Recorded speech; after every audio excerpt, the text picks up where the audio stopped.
నేను కొంచెం సేపు వదిలేయాలండి మరి. మొన్న ప్రీ రిలీజ్లో నాకు అసలు టైం ఇవ్వలేదండి మా వాళ్ళు. మీరు కొంచెం నన్ను భరించాలి. చాలా రెడీ అయిపోయి వచ్చాను నేను అప్పుడు అన్నీ మర్చిపోయాను. మళ్ళీ ఇప్పుడు చాలాసేపు మాట్లాడాలన్నారు. ఆ, మొదటిగా పాత్రికేయ మిత్రులందరికీ, పాత్రికేయ కమిటీ కుర్రోళ్ళందరికీ, అదేవిధంగా మా 50 మంది తెలుగు ప్రజలకి మా సినిమాని ఆదరించినందుకు మా కుర్రోళ్ళందరినీ బ్లెస్ చేస్తున్నందుకు thank you so much. First నుంచి మాకు పాజిటివిటీ ఉంది. ఈ పాజిటివిటీని ఇంకా కంటిన్యూ చేస్తాం మేము. మీ మీడియా సపోర్ట్ ద్వారా ఇంకా ముందుకు తీసుకువెళ్తున్నాము. Thank you so much. ఇది కొంచెం ఫార్మల్గా కాకుండా నార్మల్గానే మాట్లాడుతున్నాం, ఏమనుకోకపోతే. 4 ఏళ్ళ క్రితం మొదలుపెట్టిన ఈ ప్రయాణం, కథ రాసుకున్న తర్వాత ఏదో చేసేద్దాం, సాధించేద్దాం, ఏదో పొడిచేద్దాం అని చెప్పి వచ్చిన తర్వాత 3.5 ఏళ్ళు పట్టింది నాకు ఈ స్టేజ్కి ఇప్పుడు సక్సెస్ అనే మాటను వినడానికి. థ్యాంక్ యూ సో మచ్ అందరికీ కూడా. మొన్నటి వరకు అందరికీ కంగ్రాచులేట్ చేస్తున్నాను. ఎందుకో ఇప్పుడు కూడా కంగ్రాచులేట్ చేస్తాను మా టీం అందరికీ. అందరూ అంటున్నారు కమిటీ కుర్రోళ్ళు అంటే, అందరూ మేడం చెప్పినట్టు అమ్మాయిలు లేరంటని. ఎవరు చెప్పారండి? ఈరోజు కమిటీ కుర్రోళ్ళు ముందుకు తీసుకొచ్చడానికి 3 ఉన్నారు. ఫస్ట్ నిహారిక కొణిదెల గారు, ఆవిడ లేకపోతే సినిమా లేదు. తర్వాత మా ప్రొడ్యూసర్స్ పద్మజ కొణిదెల గారు, తర్వాత జయ ఆడపాక్ గారు. ఏదో చెప్తారు కదా ఒక కొటేషన్, ప్రతి మగవాడి సక్సెస్ వెనక ఒక ఆడది ఉంటారు అని. అది అమ్మ అవ్వచ్చు, చెల్లి అవ్వచ్చు, అక్క అవ్వచ్చు, వైఫ్ అవ్వచ్చు, ఒక ఫ్రెండ్ అవ్వచ్చు. మాకు మాత్రం మా ప్రొడ్యూసర్ అనమాట Niharika garu. Women empowerment or independent thoughts, ఇవన్నీ వర్డ్స్ ఉంటాయి కదండి, అవన్నీ కూడా నిహారిక గారికి అప్లై చేయొచ్చండి కంప్లీట్గా. What a strong women, seriously ma'am, seriously. ఎందుకంటే 3 ఏళ్ళు చూసావు, 3 ఏళ్ళు తిరిగారని చెప్పేసి వినే ఉంటారు మొత్తం నా గురించి చెప్తున్నప్పుడు. ఎవ్వరూ ధైర్యం చేయలేదండి, ఎవ్వరూ ధైర్యం చేయలేదు. ఎందుకంటే భయపడ్డారు. ఎందుకంటే మీ క్యాన్వాస్ చూస్తే ఇది ఎవరా చిన్న సినిమా అని చెప్పేసి ఇప్పుడు మాకు రిపోర్ట్స్ వస్తున్నాయి. నేను మాట్లాడేటప్పుడు అంటే కొత్త డైరెక్టరు, కొత్త టీము, కొత్త టెక్నీషియన్స్, ఎవరు నమ్ముతారు? నిజంగానే ధైర్యం చేయడానికే భయపడతారు. బట్ ఎక్కడా కాంప్రమైజ్ అవ్వలేదు. ఫస్ట్ రోజున నాకు ఏదైతే ఆవిడ ఎస్ ఐఎమ్ డూయింగ్ ఇట్ అన్నదో, లాస్ట్ రోజున వరకు కూడా, ఈ రోజు నిన్న నైట్ వరకు కూడా, ఇప్పుడు కూడా ఈ క్షణం వరకు కూడా ఆవిడ ఒకటే మాట మీద ఉంది, మనం చేసింది మంచి సినిమా, జనాలు కంపల్సరీ ఆదరిస్తారు అని. అండ్ కొన్ని వింటూ ఉన్నానమాట, మలయాళం ఫిల్మ్ అని. లేదండి, మనం తెలుగులో కూడా సినిమాలు తీయగలం, ఎప్పుడు అంటే ఇలాంటి ప్రొడ్యూసర్ ఉన్నప్పుడు. ఇక్కడ కమిటీ కుర్రలు అనే పేరుతో యదువంశీ అనే కూడా మీ ముందుకు వచ్చాడు. కానీ ఇలాంటి సినిమాలు మళ్ళీ ఫిలింనగర్ రోడ్ల మీదో, ఆఫీసుల ముందునో, కృష్ణానగర్ రోడ్ల మీదో, మణికొండల రూముల్లోనో ఇంకా ఉంది sir. Pink elephant pictures, SRD studios దానికి ఆ డోర్ ఇస్తుందండి కంపల్సరీగా.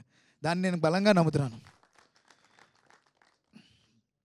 ఇంకా మళ్ళీ వెనక్కి వెళ్ళి వస్తాను. మళ్ళీ ఏదేదో వచ్చి మాట్లాడేస్తున్నట్టున్నాను, సారీ. నాన్ లీనియర్లోనే చెప్తాను. ఫస్ట్ ఆఫ్ ఆల్, మా సినిమా చేస్తాము అన్నప్పుడు కొంచెం ఫ్యామిలీ సపోర్ట్ ఉండాలండి ఎవరికైనా. కొంచెం ఫైనాన్షియల్గా డిపెండ్ అయిపోయో లేకపోతే ఇండిపెండెంట్గా ఉండలేం. ఆ టైంలో నాకు సపోర్ట్ చేస్తూ నా తోడే అన్నీ ఉన్న మా తమ్ముడు శివశంకర్ అండ్ హర్షకి నేను థ్యాంక్స్ చెప్పను, ఏం చెప్పను, కానీ ఏదో రోజున మీ రుణం తీర్చుకుంటాను నేను. ఈరోజు ఇక్కడ ఉన్నానంటే మా తమ్ముళ్ళు ఇద్దరే నాకు కారణం. వాళ్ళే అన్నీ చూసుకున్నారు. ఆ తర్వాత ఈ సినిమా రోడ్ల మీద తిరుగుతుంది, అక్కడెక్కడ తిరుగుతుంది అన్నప్పుడు ఇంకో 2 తమ్ముళ్ళు వచ్చారు నాకు, దీపక్ సరోజ్ అండ్ అంకిత్ కొయ్య. వాళ్ళిద్దరే ఈరోజు సినిమా ఇక్కడ వరకు రావడానికి కారణం. వాళ్ళిద్దరూ బయట హీరోలు, నాకు తమ్ముళ్ళు. బట్ ఏదో రోజున మేము అందరం కలిపి మళ్ళీ సినిమా చేయాలనుకుంటున్నాం. అదే కాకుండా సినిమా పూర్తవ్వాలంటే టెక్నీషియన్స్ కావాలండి, మంచి టెక్నీషియన్స్ కావాలి. రాదర్ దాన్ ఎక్స్పీరియన్స్, మనకు కావాల్సింది కమిట్మెంట్, రెస్పాన్సిబిలిటీ, బాధ్యత తీసుకోవాలి, ఓన్ చేసుకోవాలి. అలాంటి టెక్నీషియన్స్ నాకు దొరికినందుకు నేను చాలా ఏదో జన్మలేని లేవు నాకు, ఇదే జన్మ. కంపల్సరీ వాళ్ళతో ఇంకా ఇలాంటి జర్నీ ఉండాలని నేను కోరుకుంటున్నాను. ఇఫ్ వాళ్ళు ఛాన్స్ ఇస్తే నాకు. అందులో ముఖ్యంగా అనిదీప్ దేవ్ నాకు బెస్ట్ ఫ్రెండ్ దొరికాడు ఈ సినిమా ద్వారా. అనిదీప్ గురూజీ మేద్దరం, ఆయన ఇచ్చిన పాటల ద్వారా ఈరోజు సినిమా అందరూ మాట్లాడుకున్నారు. Anideep garu, we did it. I don't want to thank you చెప్తే దూరం అవుతాను. Just I congratulate you. And మీరే ఈ సినిమాని మాకు భుజాల మీద వేసుకుని తీసుకెళ్లారు మమ్మల్ని. ఆ తర్వాత రాజు గారు, ఒక సినిమాని తీద్దామనుకుని ఒక డైరెక్టర్ ఎప్పుడైనా అనుకుంటూనే ఉంటాడు తప్పితే దాన్ని విజువల్గా చెప్పడానికి అందరూ చెప్పలేరు. అంటే పేపర్ మీద రాసుకోవడం ఈజీ, ఎందుకంటే దెర్ ఈజ్ నో బౌండరీ. ఇమాజినేషన్కి పెన్నుకి ఇంక్ అయిపోతే ఇంకో పెన్ తెచ్చుకుంటాం. కాకపోతే దాన్ని విజువల్గా చూపించేటప్పుడు చాలా కష్టం ఉంటుంది. ఎందుకంటే ఈ సినిమాకి మీరు చూసినప్పుడు మీకు అర్థమవుతుంది, స్టేజింగ్ చాలా ఇంపార్టెంట్, ఫ్రేమింగ్ చాలా ఇంపార్టెంట్. 11 మంది ప్రతి ఫ్రేమ్లో, 40 మంది 50 మంది జూనియర్లు, మళ్ళీ జాతరలకు వస్తే వేల మంది జూనియర్ ఆర్టిస్టులు, అక్కడ మళ్ళీ ఆ ఊరిలో జాతర జరుగుతుందని వచ్చేసిన పీపుల్. మేము వాళ్ళందరినీ పెట్టాలంటే దానికి తగ్గ ఫ్రేమింగ్ చేయాలి, దానికి తగ్గ లైటింగ్ చేయాలి. ఎక్కడ కూడా అదేదో ఫ్రేమింగ్ పెట్టేసామంటుంది, ప్రతి చోట డిఫరెంట్ డిఫరెంట్ ఫ్రేమింగ్స్, ప్రతి చోట లైటింగ్. ఒప్పుకోడు ఓ పట్టానైనా. పొద్దున్న కూర్చుని నుంచి రాత్రి వరకు ఒకటే పని పని పని పని. రాజుగారు long way sir, wrong way sir, wrong way to go sir. మీరు నాకు మళ్ళీ ఇంకో ఛాన్స్ ఇవ్వాలి మీతో సినిమా చేయడానికి. అన్వర్ అలీ, ఈ ప్రయాణం కొంచెం ఫన్గానే స్టార్ట్ అయింది. శ్మశానం దగ్గర కలిసాం, శ్మశానం దగ్గర కలిసాం. మళ్ళీ మేము శ్మశానం వెళ్ళే వరకు ఉండాలనుకుంటున్నాను సార్. అన్వర్, డెఫినెట్లీ ఈ సినిమా ఇంత బాగా రావడానికి ఎడిటర్ అన్వర్ గారు చాలా అంటే చాలా కేర్ తీసుకున్నారు. 4 నెలలు మాతోనే ఉన్నారు. ఎడిటింగ్ ప్రాసెస్ మొత్తం వరకు అసిస్టెంట్కి ఇవ్వడం అలా నచ్చలేదు ఆయనకి, నచ్చదానికి ఆయనే పర్టికులర్గా కూర్చుని ప్రతి ఫ్రేమ్ని తీర్చిదిద్ది ఏది కరెక్టు ఏది రాంగ్ అని నాకు నేర్పించి ఇక్కడ వరకు తీసుకొచ్చారు. ఈ రోజున చాలామంది ఎడిటింగ్ గురించి నాతో మాట్లాడుతున్నారు ఇండస్ట్రీ వాళ్ళు. Thank you so much sir, thank you so much. Okay, JD master లేట్గా ఎంట్రీ ఇచ్చారు, లేటెస్ట్గానే కొట్టారు మమ్మల్ని అందరినీ. పిల్లలందరికీ చాలా ఫేవరెట్ అయ్యారు మా జేడి మాస్టర్ కొరియోగ్రాఫర్. మాస్టర్ మీరు డెఫినెట్లీ ఒక మాంటేజ్ సాంగే కాదు, ఒక మాస్ సాంగ్ చేయాలన్నా, ఒక రొమాంటిక్ సాంగ్ చేయాలన్నా మీ థాట్స్, మీ వ్యూస్ అన్నీ కూడా చాలా యూనిక్గా ఉంటాయి. Definitely will be next future best choreographer అవుతారు. I believe in that. Next Vijay master ఈరోజు ఇక్కడికి రాలేదు. ఆయన గురించి పర్టికులర్గా చెప్పుకోవాలి, ఎందుకంటే ఈరోజు ఇండస్ట్రీ మొత్తం కూడా ఒకరి గురించి మాట్లాడుకుంటుంది. ఇంటర్వెల్ బ్లాక్ ప్రతి ఒక్కరూ ఇంటెన్స్ అంటున్నారు. ఆ ఇంటెన్స్ వెనకాల ఒక మోటివేషన్ ఉండాలి కదా, ఆ ఇంటెన్స్ వెనకాల ఒక కృషి, ఇది చేస్తానని నమ్మకం ఇవ్వాలి కదా. అలా భయపడిన మాకు విజయ్ మాస్టర్ బూస్టప్ ఇచ్చారు. ఆయన తీసిన 20 minutes 15 minutes సీక్వెన్స్ ఏదైతే ఉందో ఈరోజు ఇండస్ట్రీ మొత్తం దాని గురించి నాకు కాల్స్ వచ్చినాయి. ఎందుకంటే అది దానికి విట్నెస్ నేనే ఆనందానికి. విజయ్ మాస్టర్తో మాట్లాడినప్పుడు ఆయన సింపుల్గా ఒక మాట చెప్పారు, నాకు అవకాశం ఇచ్చినందుకు చాలా థ్యాంక్స్ అని. అంత పెద్ద మాట ఎలా అన్నారో నాకు తెలీదు నిజంగా, ఎందుకంటే ఆయన మా సినిమాలో చేయడమే ఎక్కువ నాకు. అలాంటిది ఆయన ఎంత డౌన్ టు ఎర్త్గా ఈ సినిమా నన్ను పిలిచావు చాలు నాకు అని చెప్పడంతో లిటరలీ క్రైడ్ నిన్న నైట్ నేను. తర్వాత డిటిఎస్ మిక్సింగ్ రాధాకృష్ణ గారు, ఈరోజు సౌండింగ్ అంత బాగుంది అంటే మా డిటిఎస్ మిక్సింగ్ రాధాకృష్ణ గారు. ఆయన అపాయింట్మెంట్ దొరకడం కూడా కష్టం, పెద్ద పెద్ద సినిమాలకు మాత్రమే పనిచేసిన ఆయన సినిమా చూసి సినిమా గురించి ఇది వచ్చి ఇలాంటి పర్సన్స్ అందరినీ తీసుకొచ్చిన మన్నే రమేష్ గారు. ఆయన గురించి సెపరేట్గా మాట్లాడాలి, నేను మళ్ళీ మాట్లాడతా యాక్చువల్లీ. డిటిఎస్ మిక్సింగ్ రాధాకృష్ణ గారు. ఇంకొకటి ఈ సినిమా సౌండింగ్ గురించి చాలా బాగా మాట్లాడుతున్నారు సాయి మణీందర్. అతను చాలా కేర్ తీసుకుని చెన్నైకి వెళ్ళి ఫాలో చేయించి, హైదరాబాద్లో చేయించి, నేను ఇన్ని చేంజెస్ చెప్తే అన్ని చేయించి ప్రతి థింగ్. ఎందుకంటే 11 మంది ఉన్నారంటే 11 మంది కుదురుగా ఉండరు ఫ్రేమ్లలో, అటు కదులుతారు ఇటు కదులుతారు, ఈడు మూవ్ అవుతాడు ఆడు మూవ్ అవుతాడు. దాన్ని ఫాలో చేయించి ఈచ్ అండ్ ఎవ్రీ ఎలిమెంట్ని నాకు వినపడేలా చేసి దానికి డిసిషన్స్ మళ్ళీ మేము అందరం కూర్చొని డిసిషన్ తీసుకుని, అలాంటి మంచి టెక్నీషియన్ సాయి మణీందర్ అక్కడికి రాలేదు ఆయన. ఇంకా ఈ కథ మొదలైన దగ్గర నుంచి నాతోనే ఉంటూ పొద్దున్న లేదు రాత్రి లేదు నాతో బాగా కష్టపడి ఈ ప్రతి సీను ఒక 40 సార్లు 50 సార్లు మేమే రాసుకుని మేమే నవ్వుకుని, నవ్వు రాకనంత వరకు నవ్వుకుని, ఓకే ఇది నవ్వుతున్నారంటే థియేటర్ కూడా నవ్వుతారని మేము ఫీల్ అయిన తర్వాత ఫైనల్ చేసుకున్న నా రైటర్స్, నా తమ్ముళ్ళు Subhash Cheela and KR Kondalarao Addagala. Long way to go boys. మీ రైటింగ్కి డెఫినెట్లీ పీపుల్ మంచి అప్లాస్ ఇచ్చారు, ఎందుకంటే ఎక్కడ రైటింగ్లో లేదు, న్యాచురల్గా ఉన్నాయి ప్రతి డైలాగ్ కూడా మంచిగా రాశారు. ఆ స్పీచ్ గురించి చాలామంది మాట్లాడారు నాతో. సుభాష్ నీకు మంచి భవిష్యత్తు ఉంది ఆ విషయంలో నాకు తెలుసు, గుడ్ లక్. ఇంకా నేను ఎవరిని మర్చిపోవట్లేదు కదా, sorry. Production designer Pranay Naini and art Vishnu, వీళ్ళిద్దరూ కూడా ఎంత బాగా పనిచేశారంటే ఈరోజు 1999ని 2011ని 2023ని 3 పీరియడ్స్ని తీపించాలంటే మాకు ఒక మంచి ప్రొడక్షన్ డిజైనర్ కావాలి, కలర్ ప్యాలెట్ కావాలి. ఏ కలర్ ప్యాలెట్కి కూడా దానికి దీనికి సంబంధం లేకుండా ఒక డిఫరెంట్ స్ట్రక్చర్ ఉండాలి. ఆ ప్రతి దాన్ని డిఓపి గారు మెయిన్గా ఆయన ప్రణయ్ నైని వీళ్ళందరూ కూర్చుని నాకు ఒక క్లియర్ కట్ నా విజువలైజేషన్ మొత్తాన్ని దాని మీద పెట్టి నాకు కొత్త ఆప్షన్స్ చూపించి చాలా టీం వర్క్ జరిగింది. ప్రణయ్ నైని కంగ్రాచులేషన్స్ మీకు కూడా. తర్వాత నా డైరెక్షన్ టీం. ఈ సినిమా బాగా జరగాలంటే ప్రతి ఒక్కరు అనుకునేది ఒక టీం ఉంటే సరిపోద్ది, టెక్నికల్ కాదు, డైరెక్షన్ టీం బాగుండాలండి. నా direction team starting from Murali గారు, Santosh, Arjun, Yogi, each and every person వాళ్ళు చాలా చాలా కష్టపడ్డారు. హేమంత్ దగ్గర నుంచి ప్రతి ఒక్కరు కూడా, Raghu and Raj, every one. తర్వాత కాస్ట్యూమ్స్ గురించి చాలామంది మాట్లాడారు. భూపాలరావు గారు అండ్ సిరి వాళ్ళు కాస్ట్యూమ్స్ వర్క్ చేశారు. లిటరల్లీ ప్రతి ఎరాకి వాళ్ళు చేంజ్ చూపించారు. అలాంటి కాస్ట్యూమ్స్ని మనల్ని 2011కి 1999కి 2023కి ఆ వేరియేషన్స్ చూపించినందుకు కంగ్రాచులేట్ ఎవ్రీ వన్. మీ వర్క్ డెఫినెట్లీ ఫ్యూచర్లో బాగా మాట్లాడుకుంటుంది, అందరికీ తెలుస్తుంది. తర్వాత ఇంకా గుర్తుండ్రా, కొంచెం ఎక్కువ మంది ఉన్నారండి, ప్లీజ్ భరించాలి. ఇది ఒక్కటే స్టేజ్ నాకు ఇంత మీ అందరి ముందు వీళ్ళని పొగడడానికి, వీళ్ళని నేను గుర్తించడానికి. ఈ సినిమాలో పాటలు పాడిన వాళ్ళు, అట్ ద సేమ్ టైం పాటలు రచించిన వాళ్ళు సరస్వతిపోత రామజోగి శాస్త్రి గారు, ఆ తర్వాత కృష్ణకాంత్ గారు, సింహ గారు, రఘు, నా అసోసియేట్ అర్జున్, కిట్టు గారు, రఘు గారు, ఇలా చాలామంది మహామహులే రాశారు మాకు. మంచి మంచి పాటలకి అప్లాస్ వస్తుంది. కార్తీక్ గారు పాడారు, అర్మాన్ మాలిక్ గారు పాడారు, చాలామంది బడ్డింగ్ సింగర్స్ పాడారు.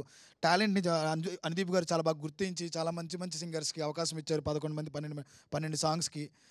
ప్రతి ఒక్కరికి, ఈచ్ అండ్ ఎవ్రీ టెక్నీషియన్స్కి, ఫర్గట్ ఎనీ వన్, ప్లీజ్ ప్రతి ఒక్కరికి నేను థ్యాంక్స్ చెప్తున్నాను. అండ్ ఇంకో 2 టీంలకు మేము బాగా గుర్తించాలి. యూవీ మీడియా, ఈరోజు మా సినిమా ఇంత బాగా జరుగుతుందంటే UV media and ticket factory వీళ్ళు చాలా కష్టపడ్డారు. Morning to evening each and every ప్లేస్లో దాన్ని పుష్ చేస్తూ, నా డైరెక్షన్ టీంలో అర్జున్ కూడా ఈరోజు ప్రమోషన్స్ అంత బాగా జరిగినాయి అంటే బాగా ముందుండి నడిపించాడు. అర్జున్కి కూడా thank you so much and congratulations. Swipe up కూడా లిరికల్ వీడియోస్ చాలా బాగా చేశారండి. ఆ లిరికల్ వీడియోస్ ఈరోజు చాలామందికి నచ్చుతున్నాయి. స్వైప్ అప్ టీమ్, గోపాల్ ప్రమోటీజిన్ వాళ్ళు కూడా చాలా బాగా వర్క్ చేశారు మాకు ఇనీషియల్ స్టేజ్లో. ఈచ్ అండ్ ఎవ్రీ పర్సన్ అండి. ఇప్పుడు అందరి గురించి చెప్పాను కాబట్టి ఇంకా మా కుర్రోళ్ళ దగ్గరికి, అసలైన పీపుల్ దగ్గరికి, మొత్తం అందరి దగ్గరికి వస్తాను నేను. ఇంకా ఉందండి,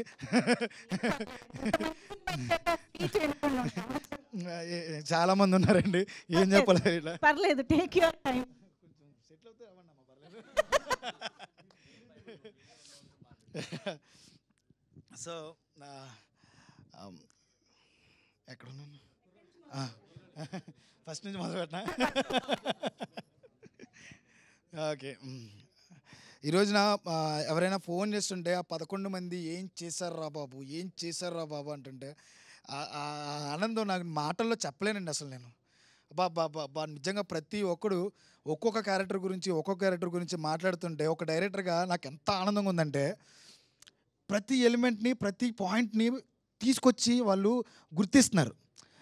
ఫలానా సుబ్బు అనేవాడు ఆడు ఏంటి సార్ ఆ ఇంటెన్స్ ఏంటని, ఫలానా విలియం అన్నాడు, అబ్బా మేము నాటిగా అలాగే ఉండేవాళ్ళం అండి మేము కూడా ఆడని. పెద్దోడిని చూస్తుంటే ఊళ్ళో ఉండి ఫ్రెండ్స్ అందరూ బయటికి వెళ్ళిపోతుంటే అక్కడ ఆటో నడిపేవాడు, లేకపోతే ఏదో పని చేసుకున్నాడు, సాయంత్రం వెళ్ళిపోయి ఒక క్వార్టర్ కొట్టుకుంటూ ఊళ్ళో కూర్చుని, అరే నీ అమ్మ ఆడు ఇప్పుడు ఏమో సాఫ్ట్వేర్ ఇంజనీర్ చేస్తాడు కానీ ఆడు నేను కూర్చుని మందేశంలోరా అని మాట్లాడే బ్యాచ్ కరెక్ట్గా ఊళ్ళో ఉంటారు కంపల్సరీ. ప్రసాద్ దాన్ని పోర్ట్రేట్ చేయడం కానీ, శివ లాంటి ఒక లీడర్షిప్ క్వాలిటీస్ ఉన్నవాడు కానీ, సూర్య లాంటి క్యూట్ బాయ్ కానీ, విలన్ లాంటి నాటీ బాయ్ కానీ, రాంబాబు లాగా ఊర్లో కూర్చుంటూ అందరితో మాట్లాడే ఒక మంచి న్యూట్రల్ పర్సన్ కానీ, ఆత్రంగా ఉండేవాడు కానీ, బ్రిటిష్ లాగా దోలా చెలేసేవాడు కానీ, కిషోర్ లాగా కొంచెం బాడీ వేసుకుని మంచి హీరోగా ఉండేవాళ్ళ కానీ, ఈచ్ అండ్ ఎవ్రీ పర్సన్. మా చిన్నోడు మిస్ అయ్యాడు ఇక్కడ, మా చిన్నోడు కానీ, రవి లాగా చదువుకుంటూ కష్టపడేవాడు కానీ, నేను ఎవరు మిస్ అవ్వలేదు కదా, సారీ చెప్పండి, అందరూ వచ్చారు కదా. Thank you so much sir. ఇక్కడ నిజంగా నేను అందరికీ ఒక విషయం చెప్పాలి. వీళ్ళ టాలెంట్ ఈ 11 మంది గురించి ఎంత చెప్పినా తక్కువేనండి. ఈ 3 ఏళ్ళు నన్ను భరించారు, నాతోనే ఉన్నారు, నాతోనే తిరిగారు. నేను ప్రొడక్షన్స్ చేంజ్ అవుతున్న కొద్దీ వాళ్ళలో ఏ రోజు తాకలేదు నాతో, అన్నాని నేను నమ్ముతున్నా, ఈ సినిమాని నమ్ముతున్నామని. వాళ్ళ పాజిటివిటీయే, వాళ్ళ కష్టమే ఈరోజు ఇక్కడ వరకు నన్ను తీసుకొచ్చింది. వాళ్ళ ఆ కష్టానికి తగ్గ ఫలితమే ఈరోజు మీ అందరినీ మీ ముందు నిలబెట్టింది. I give entire credit to my 11 people. వీళ్ళతో పాటు ఇంకొన్ని 4, 5, 6 ఉన్నారనమాట అమ్మాయిలు, బ్యూటిఫుల్ రోజెస్. రాధ్య, తేజు, మా శ్రీదేవి, టీనా, విసిక, షణ్ముఖి, మంజు, ఇంకా డిఫరెంట్ క్యారెక్టర్స్ చేసిన వాళ్ళందరూ కూడా వాళ్ళు ఎంత ఓన్ చేసుకున్నారంటే సినిమాని. పాత్ర చిన్నదా పెద్దదా అని లేదు, నిజంగా నేను చిన్నదే ఇచ్చాను పాపం పాత్ర. కానీ వాళ్ళ సినిమాని ఎంత ఓన్ చేసుకున్నారంటే ఒక తెలుగు అమ్మాయికి అవకాశం దొరకడం చాలా కష్టం అండి. ఏ ప్రొడ్యూసర్ దగ్గరికి వెళ్ళినా కానీ తెలుగు అమ్మాయిలు అనేటప్పటికీ చిన్న చూపు నిజంగానే ఉండేది. నేను చూసేవాడిని. నిహారిక గారు ఎప్పుడైతే నేను కథ చెప్తున్నప్పుడు నేను చెప్దామనుకునే ఆవిడ తెలుగులో తీసుకుందాం సార్ అన్నారు. Thank you so much madam, thank you so much. ఎందుకంటే ఈ అమ్మాయిలు చాలా కష్టపడ్డారండి. వాళ్ళ పాత్రకు తగ్గట్టే కాకుండా చాలా మేము లోపలికి రూరల్ ఏరియాలకి లోపలికి వెళ్ళిపోయాం మేము షూట్ చేయడానికి. అక్కడ ఎన్ని ఇబ్బందులు ఉన్నాయో నాకు తెలుసు. పాపం వాళ్ళ కష్టాలను అనుభవిస్తూ ఆ అమ్మాయిలందరూ కూడా వాళ్ళ ఎఫర్ట్ని వాళ్ళు పెట్టి ప్రతిరోజు కూడా నాకు సపోర్ట్ చేశారు. థ్యాంక్ యూ సో మచ్ మీ అందరికీ కూడా. డెఫినెట్లీ ఇండస్ట్రీ మీలాంటి యాక్టర్స్ని కోరుకుంటుంది. నాకు తెలిసి మీరు అందరూ నిలబడతారు. తర్వాత మన్యం రమేష్ గారు, ఈరోజు రమేష్ సార్ గురించి నేను ఎలా మాట్లాడాలంటే ఈయన నాకు గాడ్ ఫాదర్ అయిపోయారు, నిజం చెప్తున్నా. Thank you so much sir. మీరు ఈరోజు రమేష్ గారు లేకపోతే నాకు తెలిసి నేను ఈ సినిమా చేయలేకపోయానండి. అసలు నా వల్ల కాదు, నాకు చేత కాదు కూడా ఇంత అందంగా తీయడం. ఫ్రేమ్ పెట్టడం పెద్ద విషయం కాదు, సినిమా తీయడం పెద్ద విషయం కాదు. సినిమా తీయడమే గొప్ప అనుకున్న నాకు లాస్ట్ 1 month నుంచి నా ప్రొడ్యూసర్స్ పడుతున్న కష్టాలు చూసి, వాళ్ళు నిద్రలేని రాత్రులు చూసి, ఒక కొత్త వాళ్ళని ముందుకు తీసుకెళ్ళడానికి బడ్జెట్తో సంబంధం లేదు, మేము పుష్ చేస్తాం, జనాలకు నచ్చుద్దని రమేష్ గారు, నిహారిక గారు, ఫణి గారు, జై గారు వీళ్ళందరూ పడుతున్న కష్టం ఉంది చూడండి సార్. ప్రొడ్యూసర్సేనండి గొప్ప. అస్సలు ఎక్కడా కూడా మిగతా వాళ్ళు ఎవ్వరూ ఏమీ కాదు సార్. మేమందరం ఏదో టాలెంట్ ఉంది మమ్మల్ని ప్రూవ్ చేయడానికి వస్తాం తప్పితే ఆ టాలెంట్ ఎంకరేజ్ చేసే ఆ ప్రొడ్యూసర్స్ మనీ సార్. రూపాయి పెట్టడానికి మనం బయటికి వెళ్తాం, 10 రూపాయలు ఇవ్వడంటే 10 లెక్కలేస్తాం. ఎవరు సార్ అన్ని డబ్బులు ఏ ముఖం మీద పెట్టారు? ఇక్కడ ఏ ముఖం ఉంది మాకు అసలు నాకు అర్థం కాల. ఫోన్ ఇప్పుడు కథ ఉంటే జనాలకు చెప్పేచ్చా? ఏ నమ్మకం నాకు తెలియదు సార్ నిజంగా. మేడంకి మీ గైడెన్సు, నాకు మీ గైడెన్సు, నా లైఫ్లో నేను ఎన్ని సినిమాలు చేసినా డెఫినెట్లీ నేను మీ దగ్గరికి వచ్చి మీకు కథ చెప్పి మీ గైడెన్స్తోనే నేను కంపల్సరీ ముందుకెళ్తా. నాకు అంత ఇష్టం మీరు. ఎందుకంటే ఒకసారి నేను ఒక చోట భయపడుతున్నానంటే దగ్గర కూర్చోబెట్టి ఇది కరెక్ట్, నేను చెప్పేది నువ్వు చేస్తావు, ఇలా చెయ్యి.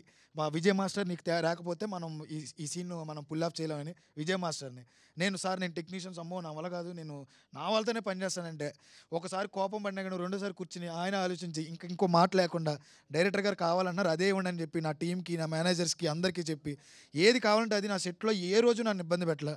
నేను చెప్పిన దానికంటే నిజంగానే ఎక్కువ చేశాను నేను. కానీ ఇప్పటికొచ్చి నాతో ఎప్పుడు ఏ మాట మాట్లాడలేదు.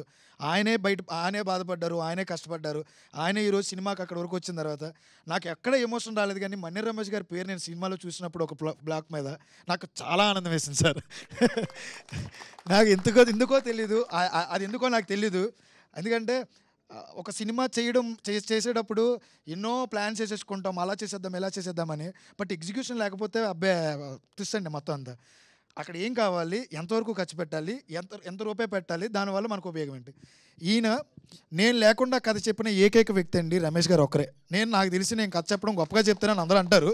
నేను లేకుండా నా కథని నా టెక్నీషియన్స్ అందరికీ చెప్పి ఆర్ట్ వర్క్లో ఆ రోజు పెన్నుతో సహా ఆర్ట్ వర్క్ ఏం కావాలని తెలిసిన ఒకేక వ్యక్తి, ఒక ఎగ్జిక్యూటివ్ ప్రొడ్యూసర్, నాకు తెలిసి ఇలాంటి ఎగ్జిక్యూటివ్ ప్రొడ్యూసర్ ఎవరైనా ఉన్నారంటే నాకున్న ఈ చిన్న సర్కిల్లో అది రమేష్ గారు మాత్రమే.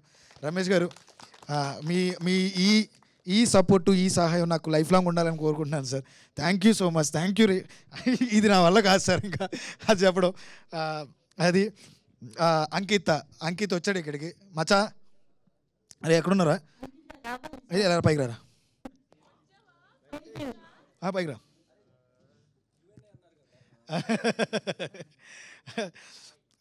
హాయ్. ఒక పక్క మేమిద్దరం టామ్ అండ్ జెర్రీ టైపు. ఎక్కడ బూతులు పప్పితే మా వాడి నోట్లో మాట రాదు. యాక్చువల్లీ బాగోదు కాబట్టి ఇక్కడ మాట్లాడుకోం. ఒక పక్క నాకు దీపక్ నాకు ఎంత పుష్ ఇచ్చాడో అదేవిధంగా నన్ను ఒక తిట్లతోనో మేమిద్దరం కొట్టుకుంటానో ఏదో ఒకటి చేసుకుంటా ఈ సినిమా కొట్టాలరా, ఈ సినిమా జరగాలరా, ఈ సినిమా జనాలు మాట్లాడుకోవాలరా, ఆ ఎగ్జైట్మెంటు ఆ స్టార్టింగ్ డే నుంచి ఈ రోజు వరకు ఆడికి అలాగే ఉంది. మచ్చా నీకు నేను థ్యాంక్ యూ చెప్పను, మనం సినిమా చేస్తాం కాబట్టి అప్పుడు నువ్వే నాకు థ్యాంక్ యూ చెప్పు. ఎందుకంటే మా సినిమా హీరోలు ఎంత ఆనందపడతారో అంతే ఆనందం ఈ రోజున ఇక్కడ అంకిత్, అక్కడ వైజాగ్లో దీపక్. వీళ్ళిద్దరూ అంతే ఆనందపడుతున్నారు. ఒక సినిమాలో కనిపించకుండా అంత ఆనందపడుతున్నారంటే ఒక కోపాలున్న మా ఇద్దరి మధ్యన, మా అందరి మధ్యన ఏదో తిట్టుకుంటూ ఉంటాండి. ఆ కోపాలంటే ఏం కాదు. అది దాని గురించి, వర్క్ గురించి, వాటి గురించి, అంత గురించి ఏం లేదు. ఆ ప్రేమ నాకు ఇండస్ట్రీలో నుంచి 11 మంది తమ్ముళ్ళతో పాటు ఇంకో ఇద్దరిని ఇచ్చిందనమాట. అది వీళ్ళిద్దరే. నేను మా యాక్టర్స్ గురించి నేను సమయం వచ్చినప్పుడు మాట్లాడుతూ ఉంటాను. నాకు తెలిసి ఎక్కువ టైం అయిపోద్ది వీళ్ళందరి గురించి మాట్లాడాలంటే. ప్రతి ఒక్కరూ కూడా వాళ్ళ వాళ్ళ పర్ఫార్మెన్సెస్కి, వాళ్ళ వాళ్ళ పాత్రకు తగినట్టు ఇంకా మించి 200% ఎఫర్ట్ పెట్టారు. అది మీరు చూశారని నేను అనుకుంటున్నా. అది గుర్తించారు కూడా. దానికి నేను ఎప్పటికీ కూడా మీ అందరికీ దాసోహం ఏమంటారో నాకు తెలియదు ఆ వర్డ్ని. వీళ్ళందరినీ ఎంకరేజ్ చేసుకున్నందుకు థ్యాంక్స్. ఫైనల్గా మా ఫనీ అన్న ఇద్దరి గురించి మాట్లాడాలి. ఫనీ అడపాక పాజిటివ్ అంటే ఆయనే అనుకుంటా అండి, జయ గారు. పాజిటివిటీ అంటేనే ఆయన. ఈ సినిమా మా దగ్గరికి వస్తుంది, ఆయన చేస్తారు అనేటప్పటికి ఏ రోజు వంశీ చేసేదన్న ఏం చేస్తావు, నీకేం కావాలో అది చెప్పు, అది చూసుకుందాం మనం అని చెప్పి ఈరోజు ఇక్కడి వరకు తీసుకొచ్చిన ఆయన ఇక్కడ మిస్ అయ్యారు. బట్ ఆయనకి ముందుగా మాకు జై గారిని పెట్టారు. Thank you so much madam. ఫైనల్గా ఈ సినిమాని థియేటర్కి తీసుకొచ్చిన వంశీ నందిపాటి గారు అండ్ టీమ్కి thank you so much sir. Definitely huge success మీకు దొరుకుతుంది. నిహారిక గారు ఒక 2 నిమిషాలు, నేను 3 నిమిషాలు ఎక్కువే మాట్లాడతాను మీ గురించి. అబ్బాయి చెప్పలేదు, ఎక్కడ మొదలుపెట్టానా? నేనేం మాట్లాడాల. మొదటి రోజున మేము కలిసిన తర్వాత కథ విని ఫస్ట్ హాఫ్ మేడం చాలా చాలా ఎక్సైట్ అయ్యి సెకండ్ హాఫ్ విన్న తర్వాత మనం చేస్తున్నాం సార్ అన్నారు. నాకు ఇలాగ చాలామంది చెప్పారు మేము చేస్తున్నామని. ఆ ఎక్సైట్మెంట్ మామూలుగా ఉండదన్నమాట. వెంటనే జెర్సీ సినిమాలో నానిగారి లాగా వెళ్ళిపోయి అనుకుంటా ఇంటికి వెళ్ళిపోయి ఇందులో అందరికీ ఫోన్ చేసి మామూలుగా ఆ సినిమా ఒప్పేసుకున్నారు, ఇంకేమైనా సినిమా స్టార్ట్ అయిపోయిందని పాపం వీళ్ళందరినీ కూర్చోబెట్టి రూమ్లో మంచి మరి కూర్చొని అందరూ రెడీ అయిన తర్వాత 2 నెలలు 3 నెలలు జర్నీ స్టార్ట్ అయిన తర్వాత మేమందరం వీళ్ళతో భరించలేకపోతాను. మమ్మల్ని ఆపేసిన వాళ్ళు చాలామంది ఉన్నారు. ఎందుకంటే భయపడ్డారో, లేకపోతే ధైర్యం చేయలేదో, లేకపోతే అంత రిటర్న్స్ మాకు రావనో, లేకపోతే ఏమో నాకు తెలియదు. వాళ్ళ రీజన్స్ ఉంటాయి, నేను తప్పు పట్టలేను. కానీ ఎవరు కూడా ఒక సినిమాకి అంటే ఇప్పుడు ఫర్ ఎగ్జాంపుల్ ఒక పెళ్లి చూపులు సినిమాలాగా మనం సినిమా చేద్దామని, కంచరపొలంలాగా సినిమా చేద్దామని, తప్పితే మనం కొత్త సినిమా చేద్దామని చాలామంది తక్కువ మంది ఉన్నారు. మళ్ళీ పెళ్లి చూపుల్లాగానే సినిమా చేయలేను. కమిటీ కుర్రోళ్ళకి కావాల్సింది ఉంటుంది. మాకు ఏదైనా ఆకలేస్తుంది, అన్నం పెట్టమంటే బిర్యానీ పెట్టకపోయినా పర్లా, మజ్జిగనం పెట్టినా చాలు. కానీ ఆ మజ్జిగనం ఒక ముద్ద పెడితే బాగోదు కదా, సినిమాకి ఏం కావాలో తెస్తే చాలు. అలాగా నిహారిక గారికి క్లియర్ కట్ విజన్ ఉందన్నమాట. ప్రతి పిన్ పాయింట్ స్టార్టింగ్ నుంచి ఎండింగ్ వరకు ఆవిడ కూర్చోపెట్టి అంతా చదువుకుని ఓకే ఇక్కడ ఎంత బడ్జెట్ అవుతుంది, ఇక్కడ ఎంత బడ్జెట్ అవుతుందని ఆవిడ మన రమేష్ గారు కూర్చుని ప్రతి పాయింట్ని నాకు క్లియర్గా ఎక్స్ప్లెయిన్ చేస్తూ ఒక బడ్జెట్ లాక్ చేసి ఇంత ఇచ్చిన తర్వాత ఏ రోజు ఆవిడ వెనకడుగు వెళ్ళలేదు. ప్రతిరోజు కూడా అప్డేట్స్ తీసుకోవడం, మాట్లాడుకోవడం, సెట్కి రావడం, ప్రతి ఒక్కరు ఎలా ఉన్నారు ఏంటి అని చూసుకోవడం. ఎందుకు చెప్తున్నానంటే ఇవన్నీ నేను వీళ్ళందరినీ 11 మంది నేను 3 ఏళ్ళు చూశానండి. ఈ 3 ఏళ్ళు కృష్ణానగర్ నుంచి నడుచుకొచ్చినాడు వీడు. ఒక బాయ్ కింద అసిస్టెంట్ కింద పనిచేస్తున్నాడు ఒకరికి. ఆడు అక్కడి నుంచి నడుచుకుంటూ వచ్చి 2 బిస్కెట్లు ఇచ్చేవాడు వీడు. ఈ కిషోర్ అనే ఈ అబ్బాయి ట్రైనర్ అనమాట. 13 కేజీలు తగ్గాలంటే ఒక బిస్కెట్, ఒక ఖర్జూరం ఇచ్చేవాడు. మీరు ఆ లుక్ చూస్తే, ఆ లుక్ వేరియేషన్లో మీకు అర్థమవుతుంది. గెడ్డలు గీయలేదండి వీళ్ళు. 13 కేజీలు 14 కేజీలు తగ్గారు. అలా 3 సార్లు చేశారండి. కేజీలు తగ్గారు, పెరిగారు. కారణం పెరగడం తగ్గడం గురించి కాదు, మేము ప్రొడక్షన్ మారిపోతున్నాను. నేను నా పని నేను చేసుకుంటా పోతున్నా, మధ్యలో నేను చేసుకుంటా పోతున్నా. కానీ వీళ్ళు మాత్రం నా మీద నమ్మకం అలాగే ఉంచుకున్నారు. నా భయమల్లి ఎక్కడైనా ఏదైనా ప్రొడక్షన్ వీళ్ళని కాదంటేదేమో, ఎవరైనా తెమ్మంటదేమోనని. బట్ నిహారిక గారు తీసుకున్న డిసిషన్ అది. ఆ డిసిషన్కి చాలా గట్స్ ఉండాలండి. ఇలాంటి సినిమా చేయాలంటే ఒక గట్స్ ఉండాలి. రెగ్యులర్గా నార్మల్గా సంపాదన కోసం వస్తే చేయలేరండి. సినిమా మీద ప్యాషన్తో పాటు దాని మీద ఒక క్లారిటీ, ఒక విజన్ ఉండాలి. నిహారిక గారు మీరు ఇలాంటి సినిమాలే చేయండి ప్లీజ్. నాలాంటి డైరెక్టర్లు చాలామంది ఉన్నారు. మళ్ళీ కమిటీ కుర్రోలు కాదు, డెఫినెట్లీ ఇంకోటి ఏదో సినిమా ఉంటుంది, అది ఇండస్ట్రీకి ఏదో నిరూపించుకుందామని రోడ్ల మీద తిరుగుతూ ఉంటుంది. దానికి ఈ ప్లాట్ఫామ్ నిహారిక కొనిదెల గారి ఆఫీసు, ఫనీ గారి ఆఫీసు. అది ఎందుకు చెప్తున్నానంటే నిహారిక గారు తీసుకునే ప్రతి డిసిషను ఆవిడ ఎంత షార్ప్గా తీసుకుంటారు. ఈవిడ ఓకే అందంటే ఇంక నో బ్యాక్ స్టెప్ అండి, నో బ్యాక్ స్టెప్. ఎలా తీసుకుంటారంటే మేము మామూలుగా ఆవిడ కష్టం గురించి చెప్తా. ఇక్కడి నుంచి మేము టూర్ వెళ్తున్నాం, ఎదురుగా ఒక బస్సు, ఇదేదో రథయాత్రకు వెళ్ళినట్టే మొత్తం మందిని తీసుకెళ్ళాలి మమ్మల్ని, మాకు తక్కువ మంది లేరు మీరు చూస్తే. వీళ్ళందరినీ తీసుకెళ్తూ ఈవిడ వెనకాల ఒక కారు, దాని వెనకాల ఒక కారు, వాళ్ళందరినీ తీసుకుని ప్రతి ఊరికి ప్రతి చోటికి ఈవిడ వస్తుంది. వచ్చి మళ్ళీ అంటే స్టార్టింగ్ డే ఆవిడ ఒక మాట చెప్పింది, వీళ్ళందరినీ తీసుకొచ్చి వీళ్ళే మన హీరోలు అనేటప్పటికి వీళ్ళందరినీ చూసి వీళ్ళందరూ లేచి థ్యాంక్స్ మేడం మీరు సినిమా చేస్తున్నారు, మాకు దేవతలో దొరికారంటే ఈవిడ లేచి లేవండి కూర్చొని చెప్పి ఈవిడే లేచి నాకు కాదు మీరే నాకు దేవుళ్ళే దొరికారు, ఒక మంచి సినిమా చేద్దామా. అలాంటి ప్రొడ్యూసర్ నిజంగా వీళ్ళందరినీ గుర్తించారు. ఫలానోడు ఆది స్థాయి, లేకపోతే వీడిది ఈ స్థాయి, మేము అలా ఉండాలి ఇలా ఉండాలి, అసలు ఏమీ లేదు. Down to earth. వాళ్ళ పక్కన కూర్చునే తింటారు, వాళ్ళ పక్కన కూర్చుని మాట్లాడతారు. ఇందులో 11 మంది హీరోలు అని చెప్పాను కదండి, హీరోల్ని ఎలా ట్రీట్ చేయాలో అలాగే ట్రీట్ చేశారు. ఎక్కడా తక్కువ చేయలేదు మా వాళ్ళని. ఎందుకంటే నేను దానికి ముందు అనుభవించాను. వీళ్ళు ఎవరికి ఫుడ్ దొరికేది కాదు పాపం. డబ్బులు కూడా ఇవ్వట్లేదు కదండి. నార్మల్గా వాళ్ళకి డైట్ కోసం చిన్న చిన్న ఫుడ్ ఏమని ఇద్దాం, అది కూడా ప్రొవైడ్ చేసాం. బొక్కలే సినిమాకి వస్తున్నారు కదా చేయమనండి, ఆ మాత్రం అవకాశాలు రాకుండానే చేస్తారు వీళ్ళందరూనే అనుకున్న పీపుల్ని నాకు తెలుసు, చూసేవాళ్ళకి తెలుసు, వినేవాళ్ళకి కూడా తెలుసు. ఆ పేర్లు చెప్పడం ఇష్టం లేదు, కానీ వాళ్ళందరినీ ఎంత బాగా రిసీవ్ చేసుకున్నారంటే ఈవిడ ఆ డైట్ ఫుడ్ ఇవ్వడం, ఎలా ఉన్నారు అని ఇమీడియట్గా కిషోర్ని పెట్టుకుని అక్షయ్ని ఎలా ఉన్నారు, వాళ్ళ హెల్త్ ఎలా ఉందని రమేష్ గారు మానిటర్ చేయడం, ఫుడ్కి ఏమన్నా ఉంటే వాళ్ళకి ఫ్రూట్స్ ఎవ్రీ టైం వాళ్ళకి ప్రతి చోట పంపడం. నార్మల్గా ఒకరిద్దరిని హ్యాండిల్ చేయడమే కష్టం, 11 మందిని అలాగే ట్రీట్ చేయడం. ఇంకొకటి సేఫ్టీ అండి. సినిమాలోకి వచ్చే ప్రతి అమ్మాయికి సేఫ్టీ ముఖ్యం. ఒక ఊరిలో బయటకు ఎక్కడికి వెళ్ళిపోయిన తర్వాత ఒక అమ్మాయిలకి ఎలా సేఫ్టీ ఉండాలి అనేది నిజంగా పింక్ ఎలిఫెంట్ పిక్చర్స్ మిమ్మల్ని చూసిన తర్వాత నాకు అర్థమైంది మేడం.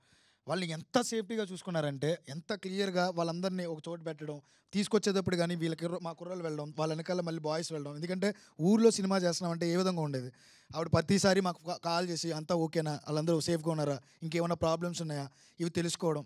ఇలాంటివన్నీ చూస్తున్నప్పుడే నాకు అనిపిస్తుంది ఏంటంటే, మేము భయపడిపోతే తమిళకి వెళ్ళాలి మలయాళంకి అలా అవసరమే లేదండి. ఎందుకు ఇక్కడ ఉన్నారు బోల్డ్ మంది ఉన్నాం, బోల్డ్ మంది నిజంగానే మంచి మంచి ప్రొడ్యూసర్లు ఉన్నారు. అందులో మొట్టమొదటిగా నాకు తెలిసి నెక్స్ట్ నుంచి నిహారిక గారు నుంచుంటారు అనుకుంటున్నా. చాలా నాకు చాలా ఉంది యాక్చువల్లీ, నాకు చాలా చాలా చెప్పాలని ఉంది. మొత్తం అందరూ ఫేస్ చూస్తుంటే కొట్టేలా ఉన్నారు నన్ను. ఇంకా ఫైనల్గా ప్రతి ఒక్కరికి కూడా ఇంకొక స్పెషల్ మెన్షన్, నాకు నా జీవితంలో గుర్తుండిపోయే ఒక మంచి విషయం.